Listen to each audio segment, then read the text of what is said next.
बोली कि मैंने सोबत देखो ख्वाब,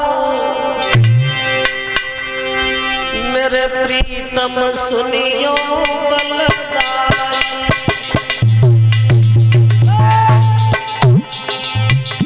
मैंने सोबत देखो ख्वाब, मेरे सैया सुनियो बलदाई।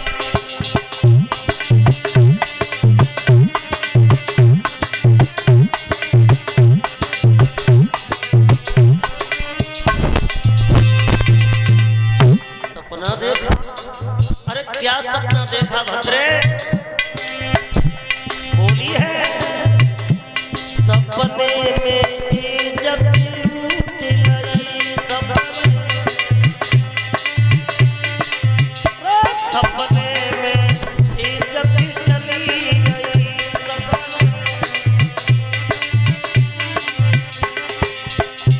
अब सुनियो मेरे जनाब, राजा सुनियो बलदाई। सुन लो मेरे जनाब, मेरे राजा सुन लो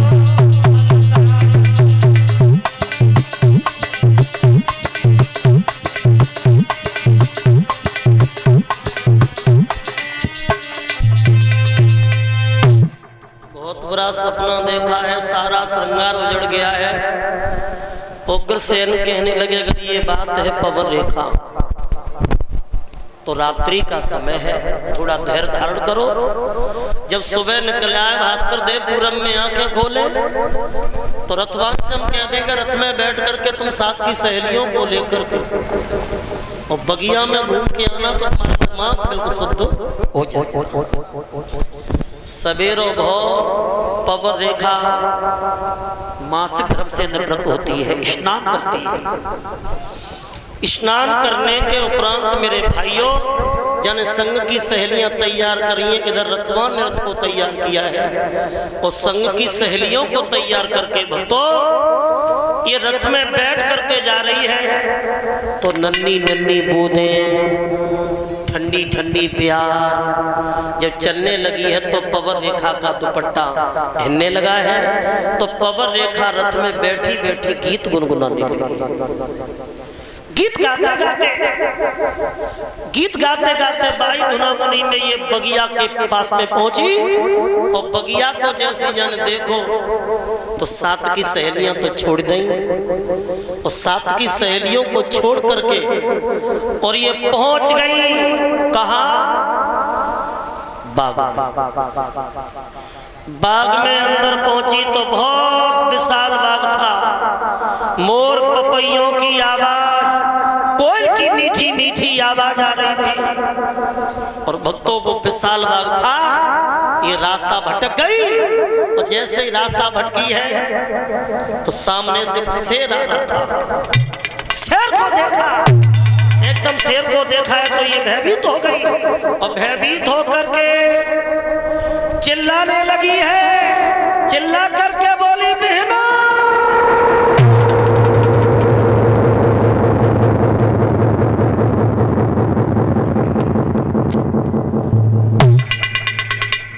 अरे कहाँ हो, मैं अकेली बात में हूं। शेर खा जाएगा, दीदी बचा लो। कोई नहीं था बचाने वाला लोगों। उसी बगिया में दुर्मिलिक नाम का राक्षस रहता था, मायावी था। इसने देखा ये उग्रसेन की पत्नी है पवन रेखा, तो मायावी राक्षसों का काम ये है माया के बल पर जो भी करे कर सकते हैं। उसने माया के स्वरूप उग्रसेन का रूप बनाया है और उग्रसेन का रूप धारण करके उग्रसेन का रूप धारण करके ये पवन रेखा के सामने आ गया और पवन रेखा के सामने आकर के बोला है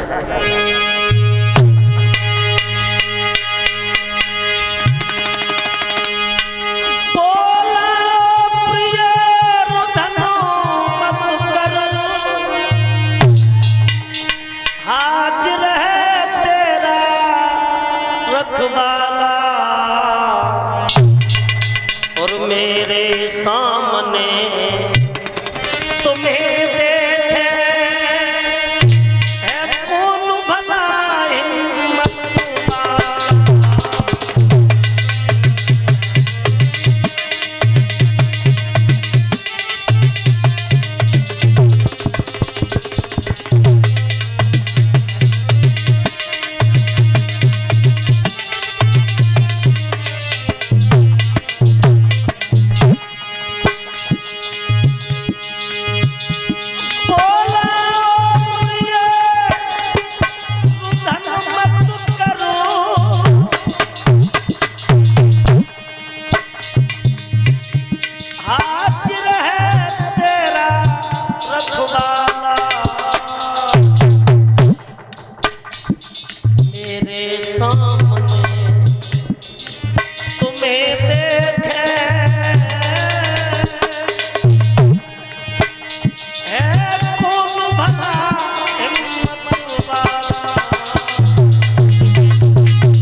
आइस बहार का सुख लूटे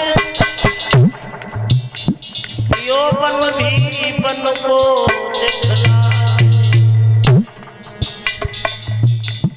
तो बन में खिले हुए गुल है यो बन से इनको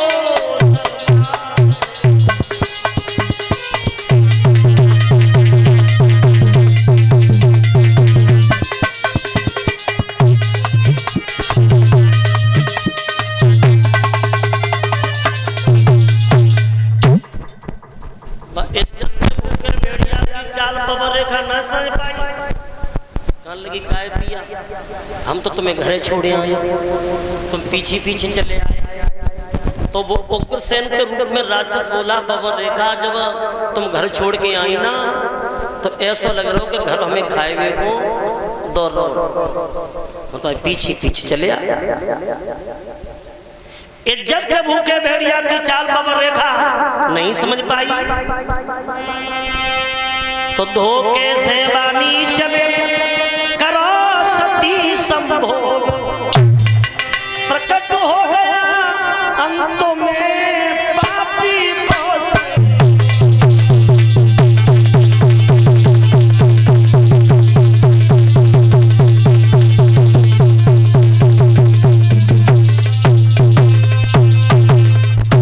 इज्जत को बिगाड़ दिया, इज्जत को बिगाड़ करके वो राक्षस असली रूप में आ गया। लंबे लंबे नाखून, लंबे लंबे बाल, और जैसे ही भक्तों विशाल रूप देखा है तो पर रेखा कहने लगी ओरे कमीन, तू पति के रूप में आकर के मेरे धर्म को बिगाड़ा, तूने धोखा किया, तूने मेरे साथ धोखा किया है। और जो पराई औरत की इज्जत को बिगाड़ता है उसे नरक मिलता है। वो अगर तू मेरे पति के रूप में नहीं आता तो तुझे मैं जला करके राख कर देती। कमीन, तूने मेरी इज्जत को बिगाड़ा। जवाब दिया पवन रेखा चीखो नहीं, तुम रो रही थी, बेटा बेटा चिल्ला रही थी, हमने क्या बुरा किया तुम्हें बेटा दिया है, अब बेटा होगा तो बलवान होगा। तो लगी तेरे जैसा अय्यास होगा, दगेबाज होगा, लफंगा होगा। बोले सुन, मेरा बेटा कैसा होगा, मेरे समान योद्धा होगा, उसे कोई जीत नहीं पाएगा। राजा नल की तो बात अलग, पति इंद्र हार के ऋषियों मुनियों गौ ब्राह्मणों को मेरा बेटा बहुत सताएगा, और याद रहे वो पार ब्रह्म के हाथन मारा जाए। अब्बा ने कावना बताई कि हमारे संग में का अपने पति को भी नहीं बताया, लेकिन संग की सहेलियां समझ गई, कान लगी जिज्जी जब घर में आई ना तब पसंद आता। अच्छा तो अब माथे की बिरिया कारण पे आएगी, ओठ लगी डाली, ये नाक पे क्या मामला है? कहाँ लगी कहो। तुम्हें ना पता, जब घूमने गई मैं रास्ता में बंदर मिल गया, बंदर तुम जानती हो बहना, बंदर तो चलते हुए चीज झपट ले जाता, कड़ी खाने बिगारी का बताऊं जी। अब तो कही हो ना कैसी बात करता महात्मा व्यास तुम्हारा पेट की जाते क्या तो नहीं पहले है, लेकिन हम तुम रही संग औरत है, लेकिन काउ तो कही हो ना ठीक ना, काउ तो नहीं कहेंगे। अब्बा ने काउ को न बताओ कि हमारे संग में क्या हुआ, लेकिन भाइयों 9 महीना जिस समय पवर रेखा के पूरे होते हैं और 9 महीना जिस समय पूरे हुए हैं तो 9 महीने के बाद एक पुत्र हुआ है। तो जब लला पैदा हो, लला का बहुत तूफान हो, धरती का भार हुआ लोगों, धरती का भार। एक कवि ने तो यहाँ तक कल्पना की है,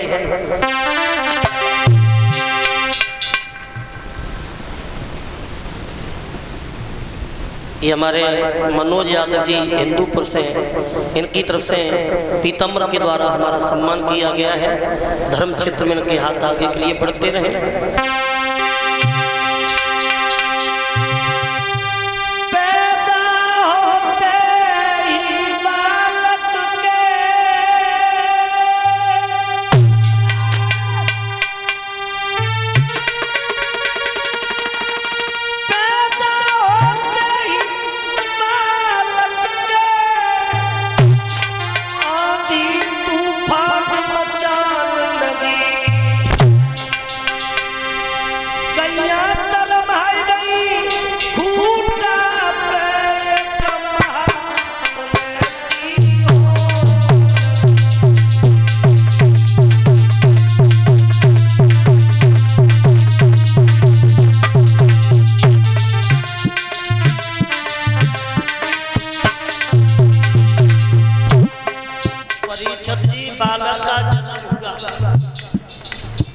असगुन हुए, असगुन।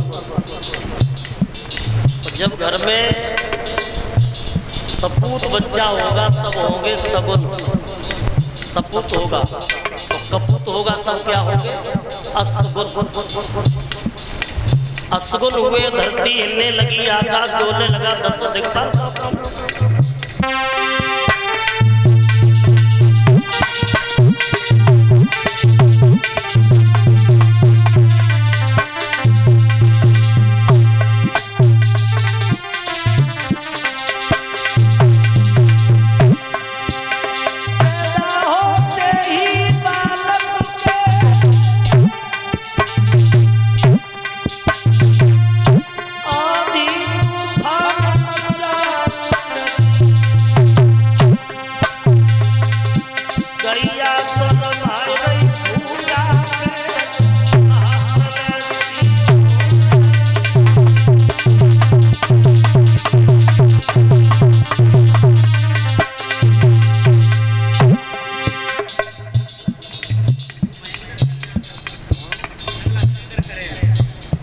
महेंद्र सिंह यादव जी नगला श्रीधर करहल से पधारे हैं। महेंद्र जी इस व्यास मंच पर हमें 251 रुपये का हार, पुष्पों का हार,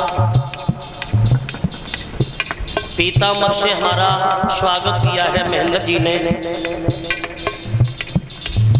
कामना भगवान से करते हैं कि समाज में आदर और सम्मान इन्हें मिलता रहे, जीवन में जो भी बाधाएं हो प्रभु इनसे पृथक करता रहे।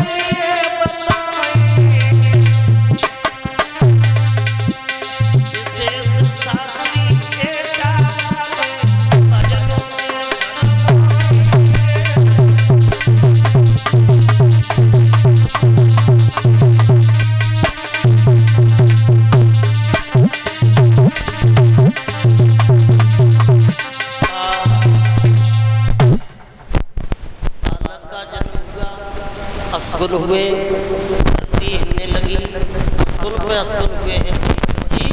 तो उसी बच्चे का नाम क्या रखा गया? कंस।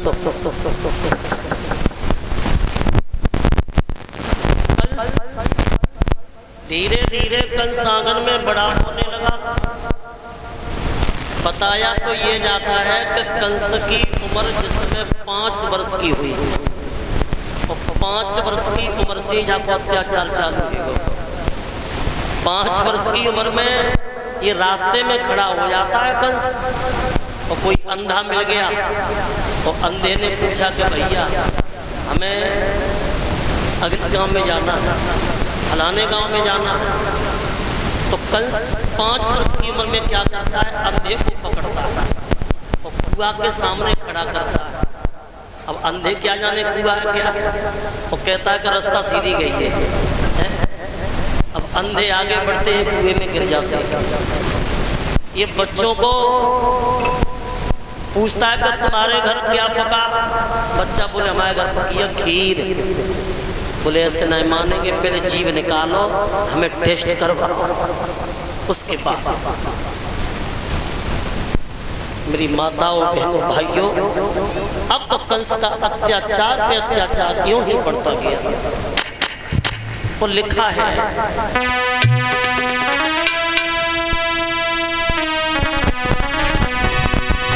गांव के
कंस का अत्याचार बढ़ गया।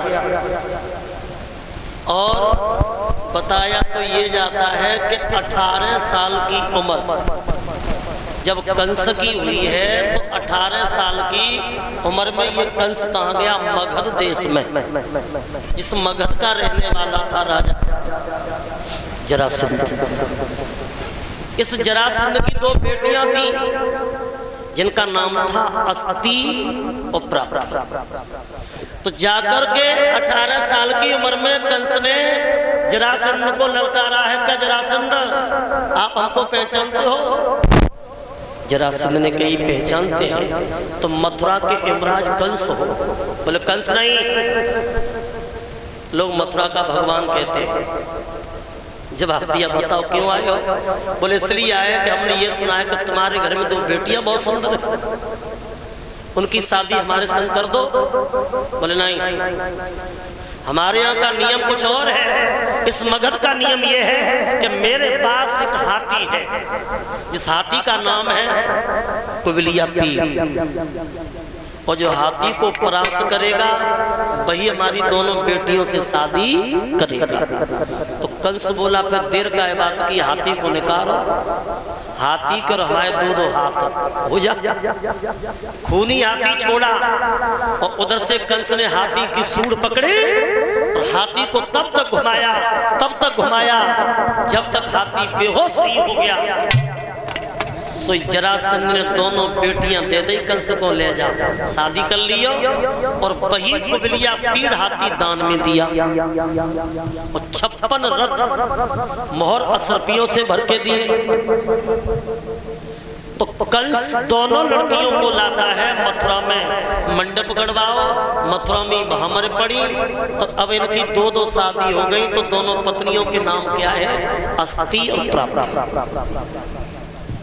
अब 18 साल के बाद 21 साल की उम्र हुई तो ये महेंद्राचल पर्वत पे गया।